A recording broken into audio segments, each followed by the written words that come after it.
ജോവാക്കർ Ozler cinema കണ്ടിരുന്നു. ഇന്ത്യാവിൻ മാപ്പിന് നടിക്കൻ മമ്മൂട്ടി ഒരു intro ഉണ്ട്. മിഥുൻ ഇമ്മാനുവലും മാരകമായിട്ടാണ് ചെയ്തേക്കണേ. ഭയങ്കര രസമാണ്. Goose bumps.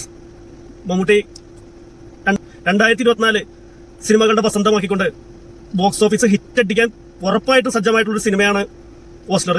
ജയറാം എന്ന ആക്ടർ വൻ തിരിച്ചുവരവ് നടത്തിയിരിക്കുന്നു. ജഗദീഷ് പുതിയതായിട്ട് അഭിനയിച്ചിരിക്കുന്നു. പുതിയതായിട്ട് കുറച്ച് ആക്ടേഴ്സ്, പിള്ളേർ സെറ്റുകൾ, നല്ല പെർഫോമൻസ് ആണ് അവരുടെ.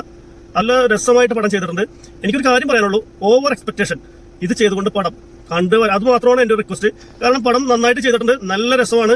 മമ്മൂട്ടി കൊടുത്ത ഇൻട്രൊഡക്ഷൻ അത് ഭയങ്കരമായിട്ട് നല്ല രസമാണ്. അതുപോലെ തന്നെ ഡയറക്ഷൻ, BGM നമുക്ക് ഫുൾ എൻഗേജ്ഡ് ആണ് പടം. പടത്തിന് രണ്ടാം ഭാഗം വരാൻ ചാൻസ് ഉണ്ട്. നല്ലൊരു സിനിമയാണ്. എല്ലാവരും എന്തായാലും കാണേണ്ട പടമാണ്. തിയേറ്ററിൽ തന്നെ കാണാനുള്ള പടമുണ്ട്. നമ്മൾ ആദ്യ ദിവസങ്ങളൊക്കെ പോയി സിനിമ കാണൂലേ, ആ ഒരു പ്രതീതിയിൽ ഭയങ്കര മികച്ച പടമാണ്. മിഥുൻ ഇമ്മാനുവൽ, ജയറാം കാത്തിരുന്ന ഒരു വിജയം.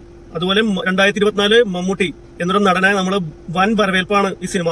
മലയാളികളല്ല, ഈ പാൻ ഇന്ത്യ ലെവലിൽ തന്നെ ഈ സിനിമ പോകും.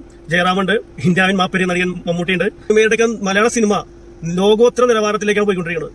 2024 എന്ന് പറയുന്നത് കൊണ്ടും മേക്കിംഗ് കൊണ്ടും അതിന്റെ BGM പറയുന്ന എൻഗേജിങ് എല്ലാം കൊണ്ടും ലോകോത്തര നിലവാരത്തിലേക്ക് എത്തിക്കൊണ്ടിരിക്കുകയാണ്. 2024 മമ്മൂട്ടി എന്ന മഹാനടന്റെ വൻ വിജയമാണ്. അതുമല്ല ജയറാം എന്ന മഹാനടനും വൻ തിരിച്ചുവരവാണ് നടത്തിയിരിക്കുന്നത്. ഉഗ്ര സിനിമയാണ്. പുതിയതായിട്ട് കുറച്ച് പിള്ളേർ അഭിനയിച്ചിട്ടുണ്ട്. പിള്ളേർ ഞാൻ പറയുമ്പോൾ ഇതായി തോന്നരുത്. പുതിയതായിട്ട് വന്ന കുറച്ച് ന്യൂ ജനറേഷൻ ആക്ടേഴ്സ് സൂപ്പറാണ്.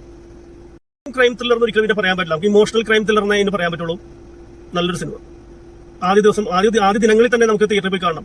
നല്ലൊരു സിനിമ ആദ്യ ദിനങ്ങളിൽ തന്നെ സിനിമയെ ഇഷ്ടപ്പെടുന്നവരാണെങ്കിൽ നല്ലൊരു സിനിമയാണ്. ആദ്യ ദിവസങ്ങളിൽ തന്നെ അതിന്റെ പുതുമ നഷ്ടപ്പെടാതെ പോയി കാണാൻ പറ്റിയ നല്ലൊരു സിനിമയാണ് ഓസ്ലർ.